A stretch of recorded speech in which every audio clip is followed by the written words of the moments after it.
Jeff Johansen was born and raised in Ormond, Alberta. He grew up as a quiet, only child with an aversion for large crowds. During high school, his anxious nature was mislabeled as shyness, which he covered up with a tough, stoic persona that intimidated bullies and teachers alike. At home, he discovered an interest for heavy metal and started a vinyl collection. The evocative symbolism on the covers inspired him to make some art of his own, which helped him cope with his parents' constant fighting.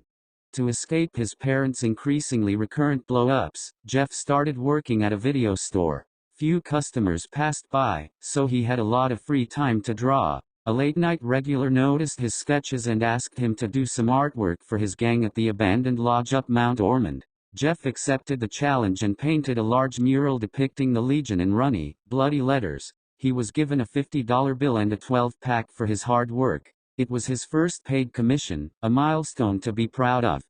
After his parents' divorce, Jeff was forced to move with his mother to Winkler, Manitoba, which was miles away from his hometown, and his dad.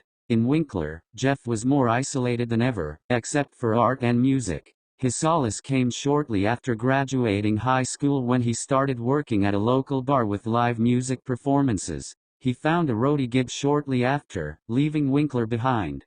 A few years later, Jeff got injured after getting involved in a fight during a concert. He was told he could lose part of his eyesight, so his doctor asked him to stay in town in order to monitor him. It was a difficult time during which Jeff reassessed his life choices.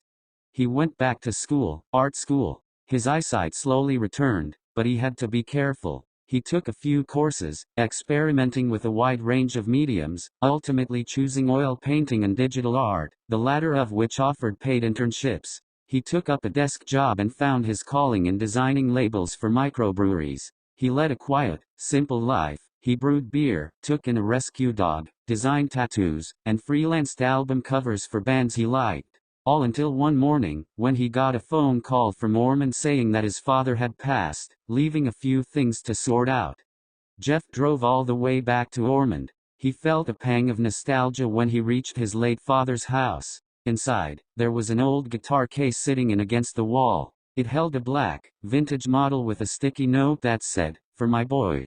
He stayed in town longer than he planned to, reminiscing about his childhood. Driving by his former high school, he remembered the mural he painted up Mount Ormond. He bought a 12-pack and headed to the lodge.